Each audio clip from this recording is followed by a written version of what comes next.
Yes बच्चों, good evening to all of you. आज हम स्टार्ट करेंगे जो क्वेश्चंस बच गए थे यूनिट नंबर 2 के 16 टू 20, ठीक है ना। तो क्वेश्चन नंबर 16 आपका क्या है? क्वेश्चन नंबर 16 है describe why 7 multiply 11 multiply 13 plus 13 and this are composite number, ठीक है ना। तो आपको क्या बताना है? कंपोजिट नंबर है, ये आपको शो करना है, ठीक है ना। तो आपको सबसे पहले मुझे पता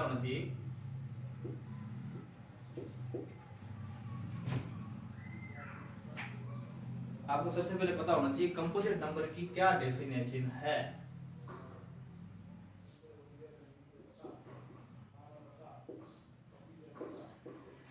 देखो कंपोजिट नंबर की क्या डेफिनेशन है, ये आपको पता होना चाहिए। देखो कंपोजिट नंबर उन्हें कहते हैं जिनके अंदर इटसेल्फ और वन का ही डिवाइड जाता हो और कंपोजिट नंबर वो नंबर होते हैं जिनके अंदर इटसेल्फ और खुद वन और इटसेल्फ के अलावा किसी तीसरे नंबर का भी डिवाइड जाता हो, वो कहलाते हैं कंपोजिट नंबर, है ना। तो वो मैं एक एग्जांपल देता हूँ कंपोजिट नंबर का। 4, तो 4 के अंदर डिवाइड जाता है 1 का, 4 के अंदर डिवाइड जाता है 2 का, और इसी 4 के अंदर डिवाइड जाता है 4 का। तो देखो बेटे 1 का और 4 का, अगर केवल और केवल इन ये दो ही कंडीशंस होती कोई नंबर में, ये तीसरी कंडीशंस अप्लाई नहीं होती, तो उस कंडीशंस में वो प्राइम नंबर्स कहलाते। और अगर इन दोनों के अलावा अगर तीसरी कंडीशंस में अगर डिवाइड जा रहा है इटसेल्फ और 1 के अलावा कोई भी नंबर का, तो वो नंबर कहलाते हैं कंपोजिट नंबर। ओके, एक एग्जांपल और देता हूँ। देखो 2 है जो क्या है? प्राइम नंबर है, ठीक है ना। तो 2 के अंदर केवल 2 का डिवाइड जाता है, 2 के अंदर 1 का डिवाइड जाता है, बस। इसके अलावा कोई तीसरी कंडीशंस नहीं है। ओके, अब मैं इस कंपोजिट नंबर का एक एग्जांपल और ले लेता हूँ। 18। तो 18 के अंदर देखो बेटे, 18 के अंदर 18 का जाता है, 18 के अंदर 1 का जाता है, ठीक है। अब इसके अलावा अगर तीसरी कंडीशन आ रही है, इन दोनों के अलावा अगर तीसरी कंडीशन आ रही है, इट मींस ये क्या है? कंपोजिट नंबर की कैटेगरी में आएगा। ओके, तो तीसरी कंडीशन में देखता हूँ, 18 के अंदर 3 का जाएगा 6 टाइम, तीसरी कंडीशन है। 18 के अंदर 6 का जाएगा 3 टाइम, 18 के अंदर 9 का जाएगा 2 टाइम। तो ये कंडीशंस, इन दो कंडीशंस के अलावा 3 कंडीशंस एक्स्ट्रा आ गई। तो उस कंडीशंस में अगर एक कंडीशन भी आए, एक्स्ट्रा आए, है ना, तो भी वो क्या कहलाएंगे? कंपोजिट कहलाएंगे। 2 आए तो भी कहलाएंगे, 3 आए तो भी कहलाएंगे, ठीक है ना। तो ये कंपोजिट नंबर और प्राइम नंबर्स के बीच में मैंने आपको थोड़ा सा बता दिया। अब बात करेंगे क्वेश्चंस की। क्वेश्चंस आपको 2 नंबर दे रहा है और वो कह रहा है वेरीफाई करो कि ये क्या है? कंपोजिट नंबर है। Question number 16। ओके, हाँ, तो क्वेश्चन नंबर 16 क्या है? 7 multiply 11 multiply 13 plus 13, और दूसरा नंबर है आपका 7 multiply 6 multiply 5 4 3 2 1 और 5। इसको मैं नाम दे देता हूँ A, और ये इसको मैं दे देता हूँ B। ये कोई 2 नंबर्स हैं। देखो अगर ये सारे मल्टीपल में होते, ये प्लस का सिंबल नहीं होता, तो मैं यहीं से सीधा आंसर निकालने की कोशिश करता, यहाँ सबको प्राइम नंबर्स में चेंज करता, है ना, और यहाँ भी। लेकिन दोनों में क्या है? प्लस का सिंबल है। तो मैं इसको सबसे पहले सॉल्व करूंगा और प्राइम नंबर्स की फॉर्म में लिखूंगा। ओके, देखो कैसे करते हैं सॉल्यूशन। A इक्वल टू क्या आपका? 7 multiply 11 multiply 13 प्लस 13। तो इन दोनों में क्या कॉमन आ रहा है? 13 कॉमन आ रहा है, ठीक है। तो यहाँ क्या होगा? 7 multiply 11 और प्लस का 1, यहाँ आ गया 13, 77 प्लस का 1, इट मीन्स 1378।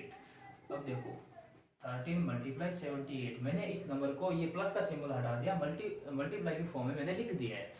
अब देखो मल्टीपल की फॉर्म में लिख दिया है, तो अब ये जो नंबर्स हैं सारे कौन से नंबर्स होने चाहिए? ये सारे प्राइम नंबर्स की फॉर्म में लिखना है मुझे, सारे प्राइम नंबर होने चाहिए। तो ये 13 तो क्या है? प्राइम नंबर है। 78 प्राइम नंबर नहीं है, तो इसको मैं प्राइम फैक्टराइजेशन करूंगा और उस फॉर्म में लिखूंगा। 2 कितना आया? 3 9, ये 3 टाइम 1 3 13 1, तो इसको मैं क्या लिखूंगा 13 multiply 2 multiply 3 multiply 13, it mean 13 की पावर 2 मल्टीप्लाई 2 मल्टीप्लाई 3। ये मैंने लिख दिया, सारे कंपोजिट नंबर की फॉर्म में लिख दिया और सारे मल्टीपल में।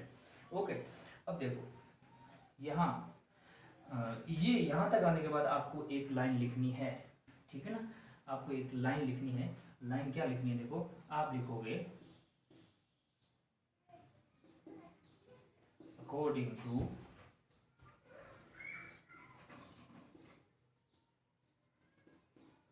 Arithmetic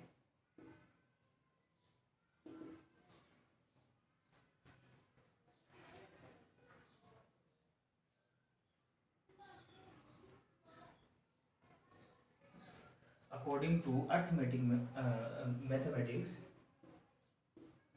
we know that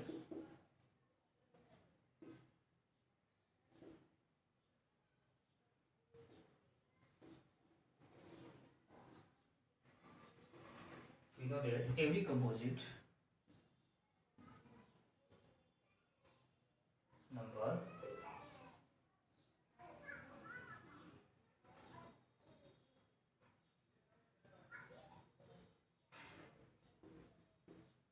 will be in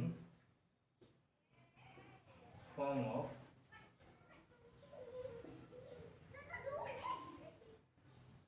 will be multiple of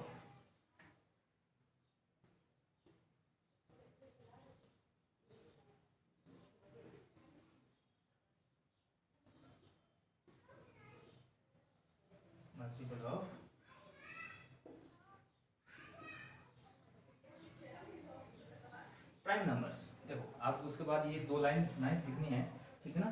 line क्या है, देखो according to arithmetic mathematics we know that every composite number may be multiple of prime numbers, so this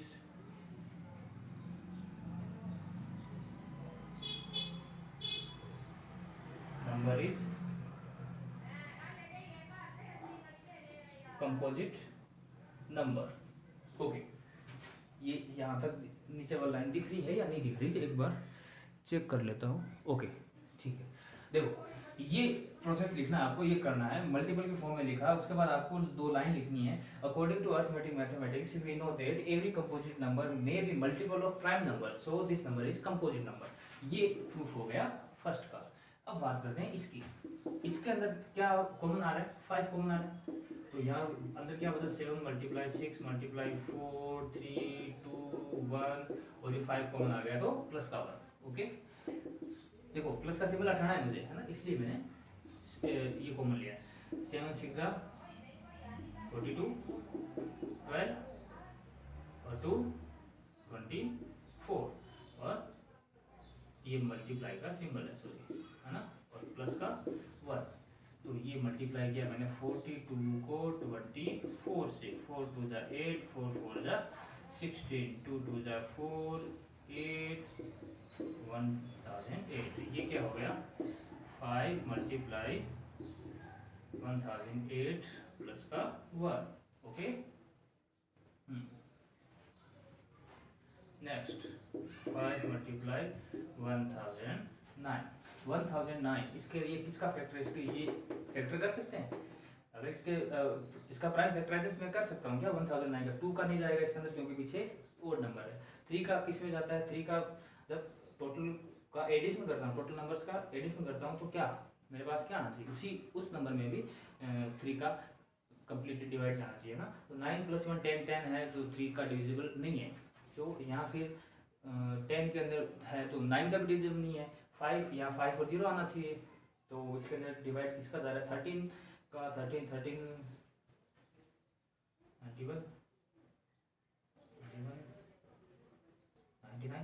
13 का भी नहीं जाएगा।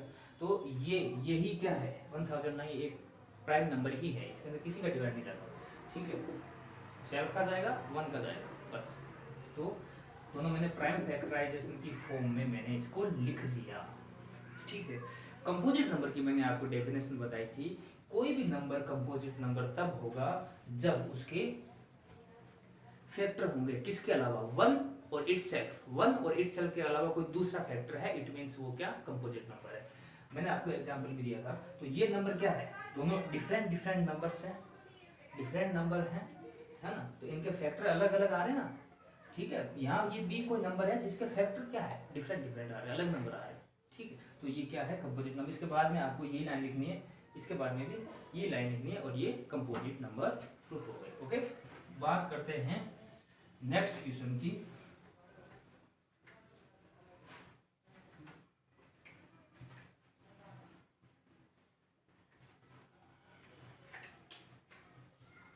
Question आपका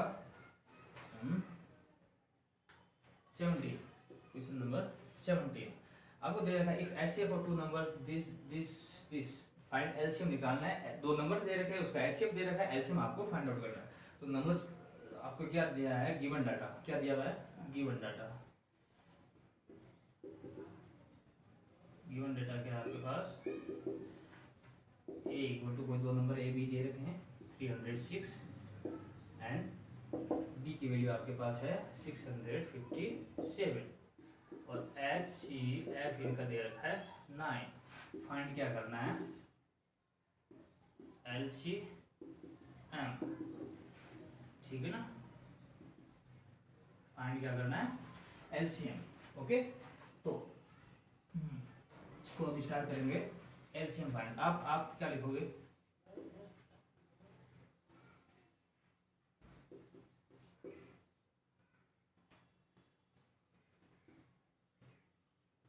we know that a multiply b product of two numbers, लिख दो,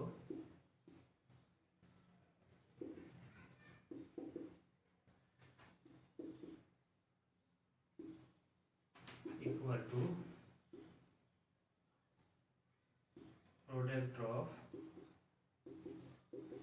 its LCM and LCM, ठीक है। It means a multiply b equal to LCM multiply LCM। a की वैल्यू आपके पास 306 मल्टीप्लाई b की वैल्यू 657, x से पावर दे रखा है 9, LCM आपको फाइंड आउट करना है। 9 इधर आ गया तो आपके पास क्या रहा, 306 multiply 657 upon 9 equal to LCM. तो 6 और 3 9, तो 9 से ये कटेगा, 9 3 27, 3 36, 9 4 36, तो आपके पास आया 34 मल्टीप्लाई 657 इक्वल टू एलसीएम की ये वैल्यू है इसका। मल्टीप्लाई कर लो 657 और 34,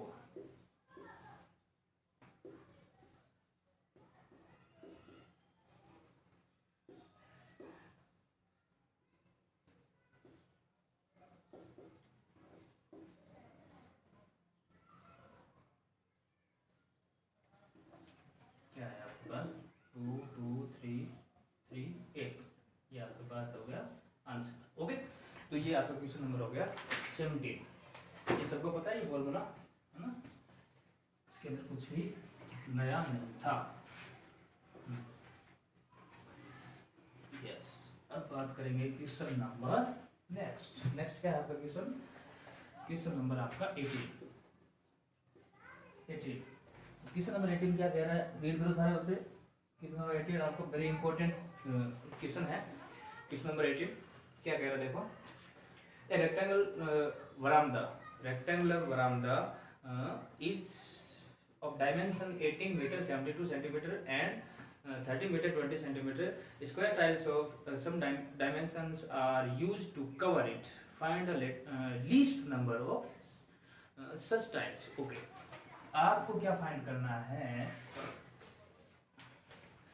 ये कह रहा है कोई बरामदा है रेक्टेंगल शेप का, है ना, रेक्टेंगुलर शेप का है बरामदा, और उसकी डायमेंशंस आपको दे रखी है, उसके अंदर आपको स्क्वायर टाइल लगानी है, और कम से कम आपको कितनी टाइल लगानी पड़ेगी, कम से कम मतलब टाइल लगानी है कम से कम, ध्यान रखना इसका। लीस्ट क्या पूछा है, find the least number of such tile, कम से कम कितनी टाइल लगेगी। देखो क्वेश्चन को समझना जरूरी है। ये कह रहा है कोई बरामदा है, वो भी रेक्टेंगल शेप का है, ये इस टाइप का बरामदा है। इसकी डायमेंशंस इसने दे रखी है, कितनी है 72 18 मीटर और 72 सेंटीमीटर और 13 मीटर 20 सेंटीमीटर, ये डायमेंशंस दे रखी है। ओके देखो क्वेश्चन कह रहा है ये बरामदा है, रेक्टेंगुलर बरामदा है, 18 मीटर 72 सेंटीमीटर इसकी लेंथ है, उसकी विड्थ कितनी है 13 मीटर और 20 सेंटीमीटर। ओके तो इसके अंदर वो कह रहा है स्क्वायर शेप वाली टाइल सेट करनी मुझे, ऐसे स्क्वायर शेप वाली। तो स्क्वायर शेप वाली आप टाइल सेट करेंगे तो इसमें और इसमें दोनों लेंथ के अंदर, दोनों लेंथ का मैं क्या निकालूंगा HCF निकालूंगा। HCF क्यों निकालूंगा, मैं आपको एग्जांपल, छोटा एग्जांपल लेके आपको बता देता हूं। सपोज ऐसा ही कोई रेक्टेंगुलर बरामदा है जिसकी लेंथ है 10 मीटर ले लेता हूँ ना, इसकी लेंथ 10 मीटर है और इसकी विड्थ कितनी है 5 मीटर। ओके अब मुझे वही क्वेश्चन है कि इसके अंदर स्क्वायर शेप में मुझे क्या लगानी है, टाइल्स लगानी है। ओके अब देखो मैं HCF क्यों लेता हूँ, ये एग्जांपल मैंने क्यों लिया छोटा लेके, देखो आपको समझाने के लिए। कैसे कि इन दोनों के अंदर जो कॉमन साइड आएगी वही मेरा HCF होगी। मतलब इस 10 को मैं क्या लिखूंगा, 10 के फैक्टर करता हूं तो 2 × 5 होते हैं, 5 के मैं फैक्टर करता हूं तो 5 × 1, इन दोनों का HCF कितना हुआ 5 आया। तो इस कंडीशन में 5 HCF आया तो मैं मतलब इस 5 है जो इन दोनों की कॉमन है, 5 लेंथ जो 5 है वो दोनों में आ रही है, इन दोनों के अंदर आ रही है। आई बात समझ में। तो ये HCF मतलब दोनों के फैक्टर जो दोनों के अंदर कॉमन आए, है ना।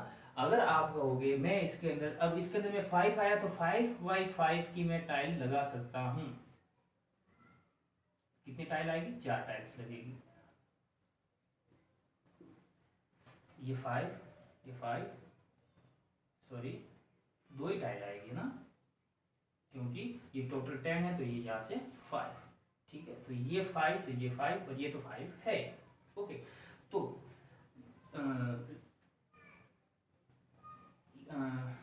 देखो ये चीज समझ में आई, ऐसे फाइंड किया।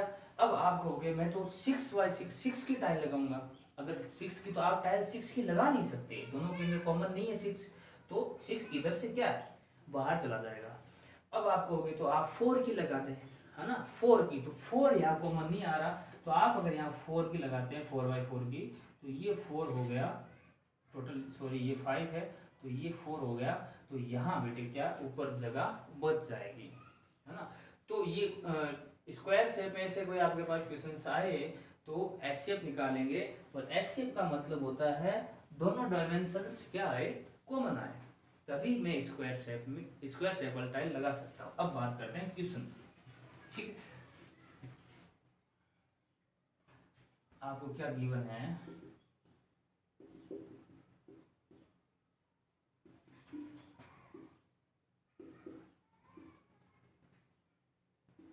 लेंथ ओवर आमदा कितनी दे रखी है 18 मीटर 72 सेंटीमीटर। दोनों देखो अलग यूनिट में है तो इनको मैं चेंज करूंगा एक में। देखो 18 मीटर में कितने सेंटीमीटर होते हैं बेटे, इसको सेंटीमीटर में चेंज करूंगा तो 1800, क्योंकि 1 मीटर में 100 सेंटीमीटर होते हैं, ठीक है ना, प्लस 72 सेंटीमीटर, तो क्या हुआ 1872 सेंटीमीटर। ये तो आपकी होगी लेंथ, ठीक है ना। और उसके बाद लिखोगे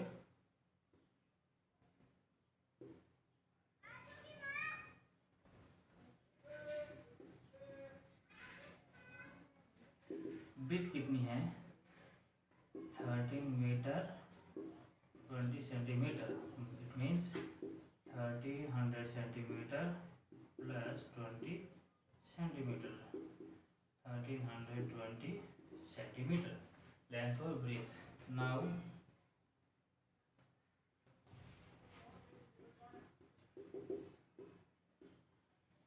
HCF of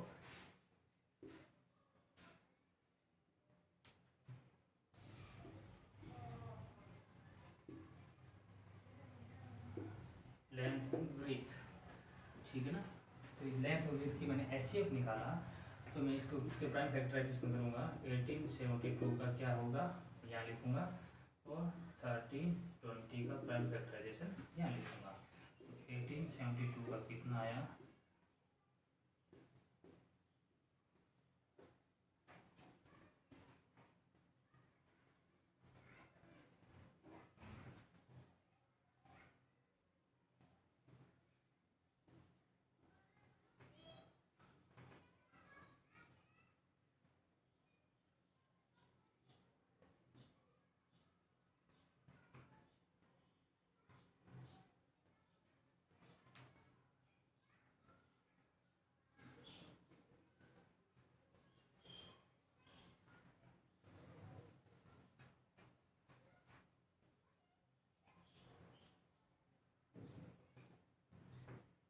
7893 का जाएगा, कितना हुआ,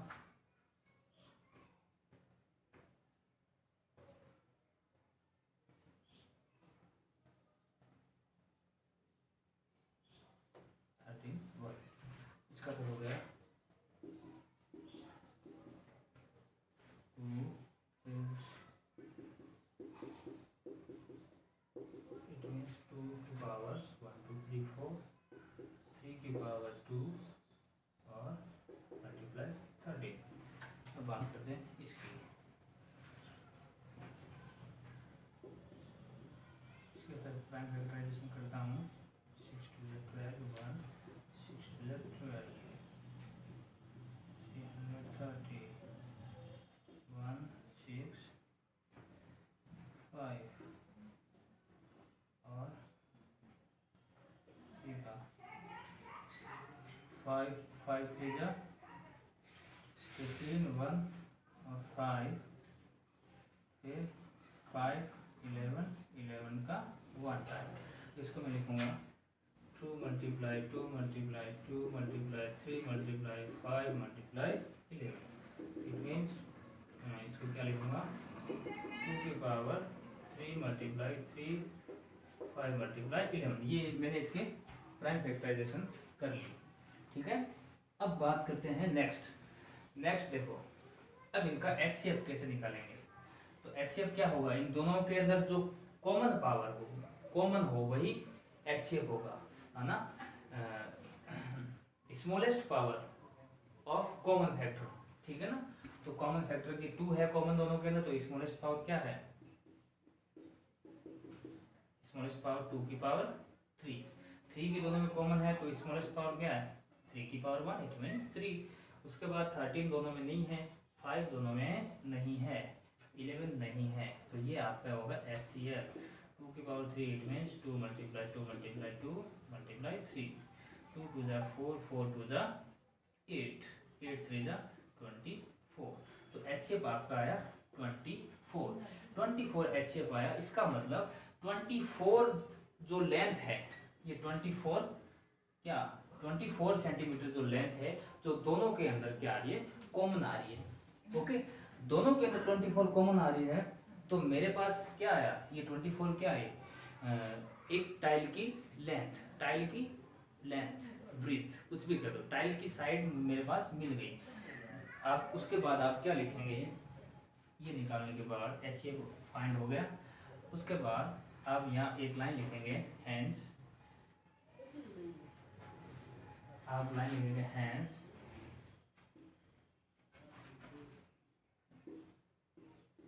side of square tile equal to 24 centimetre. Okay, देखो ये आप लाइन लिखेंगे, देन उसके बाद लिखोगे देन देखो ये साइड, ये लिखोगे hence side of square tile equal to 24 centimetre. Then area of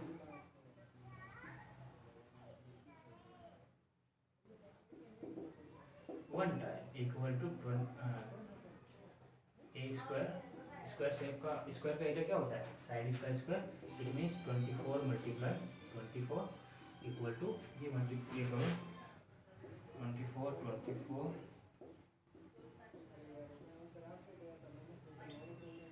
576 centimetre square.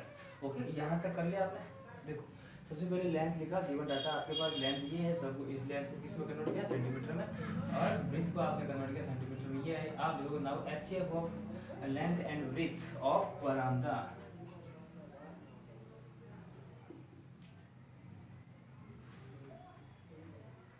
ठीक है ना, तो ये आप लिखोगे।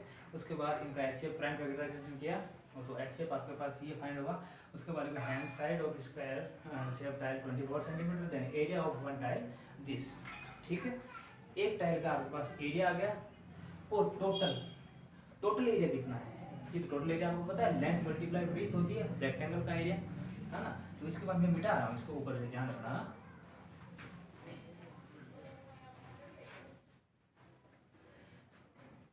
उसके बाद आप यहाँ लाइन लिखेंगे, आप यहाँ लाइन क्या लिखोगे, देखो एक टाइल का आपके पास एरिया आ गया, एक टाइल की आपके पास टाइल की साइड आ गई 24। अब आप लिखोगे number of tiles, number of tiles. तो नंबर ऑफ टाइल कैसे निकालोगे, एरिया ऑफ बरामदा upon area of one tile.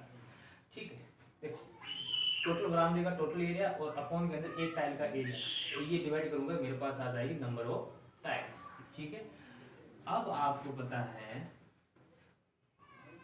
Area of बरामदा क्या है, ये लेंथ मल्टीप्लाई ब्रीथ होती है, रेक्टेंगल का एरिया क्या होता है, लेंथ मल्टीप्लाई ब्रीथ, जो मुझे दे रखी है।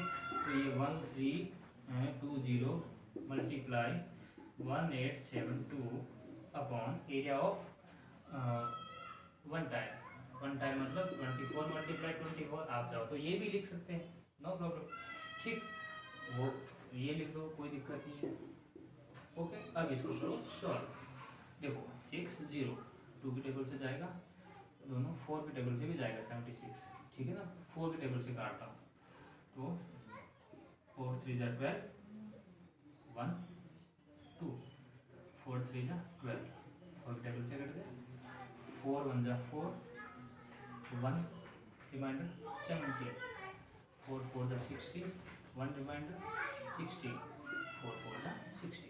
ओके, अब नेक्स्ट 30 है, 34 की टेबल से नहीं कटेगा, तो 72 देख लो, 72 कट जाएगा, ये 4 ये कट जाएगा, 4 ये 4 3 जा 12 2 रिमाइंडर 24 और 4 6 जा 24। ओके, ये 4 से ये 4 4 जा 60 2 रिमाइंडर 27, 4 6 जा 24 4 6 जा 24 3 रिमाइंडर। ठीक है ना, 32 4 8 जा 32। ओके, अब फिर से ये 4 से कटेगा क्या,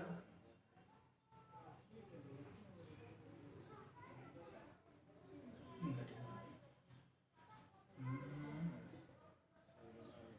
कट जाएगा। 4 1 जा 4 4 1 जा 4 28 7, ये 4 से काटो 9 टाइम 7 8 9 9 से कट जाएगा दोनों ना, 7 8 9 9। ठीक, 9 1 जा 9 27 9 3 जा 27। ओके, अब आपके पास आया 13 मल्टीप्लाई 330, तो कितना आया,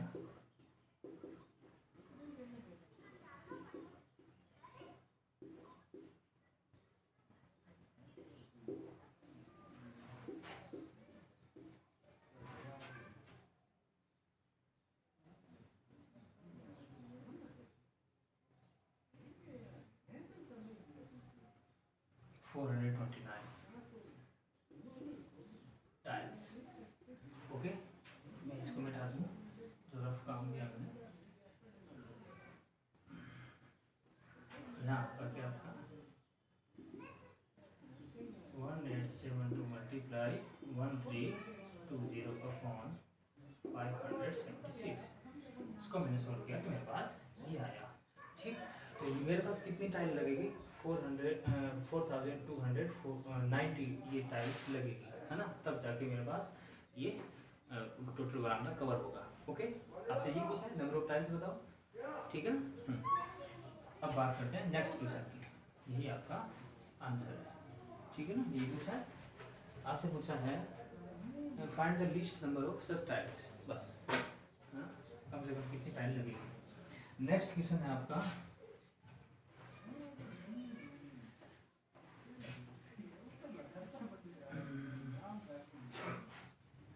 रीड करो, आपका नेक्स्ट बुक है सबके पास? सबके पास बुक है? बुक से चेक करो नेक्स्ट क्वेश्चन क्या, रीड करो उसको। ये तो बेटे देखो नेक्स्ट 19 और 20 क्वेश्चंस आपके 2.2 या 3 के आ चुके हैं पहले, है ना। प्रूव करने हैं रेशनल इरेशनल नंबर प्रूव करने हैं, वो मैंने करवा चुके हैं आपको, मैंने करवा दिए हैं। 20 नंबर क्वेश्चन है, ये भी 2.4 का लास्ट क्वेश्चन करवाया था, वही क्वेश्चन है और वो ये आपको करने हैं।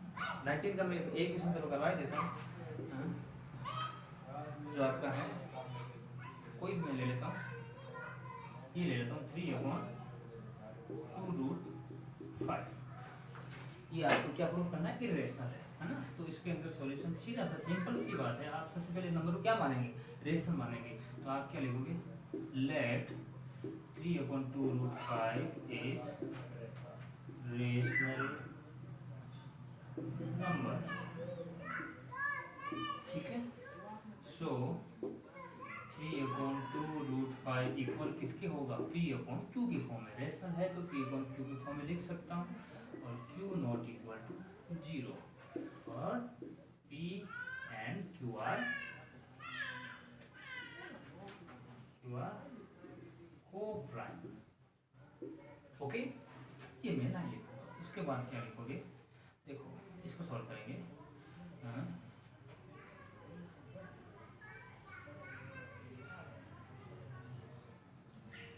P और Q दोनों क्या है? यहाँ P और Q क्या इंटीजर्स है ना। ये और लिख दो पॉजिटिव इंटीजर, है ना।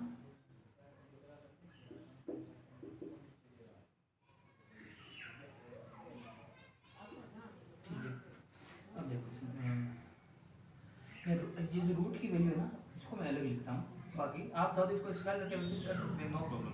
मैं रूट की वैल्यू इसको इधर लेता हूँ, मेरे पास यहाँ 3 है, ये हो गया √5P, और Q इधर आ गया, तो मेरे पास हो गया 3Q अपॉन के अंदर 2 पड़ा है। E को मैं इधर ले आता हूँ, 3/2Q, E को इधर लाया, P नीचे आ गया, यहाँ क्या बच गया? √5। अब आप यहाँ क्या लिखोगे? ये आपके पास इक्वेशन नंबर फर्स्ट लिख दो इसको, ठीक है ना। उसके बाद आपको ये लाइन लिखनी है,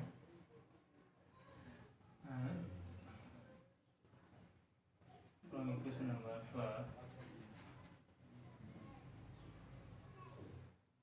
you can say that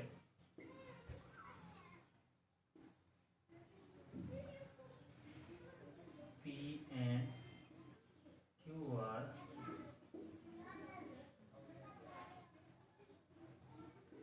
P Q, इसके अंदर इधर क्या है? 3 2 3 and 2 are integers,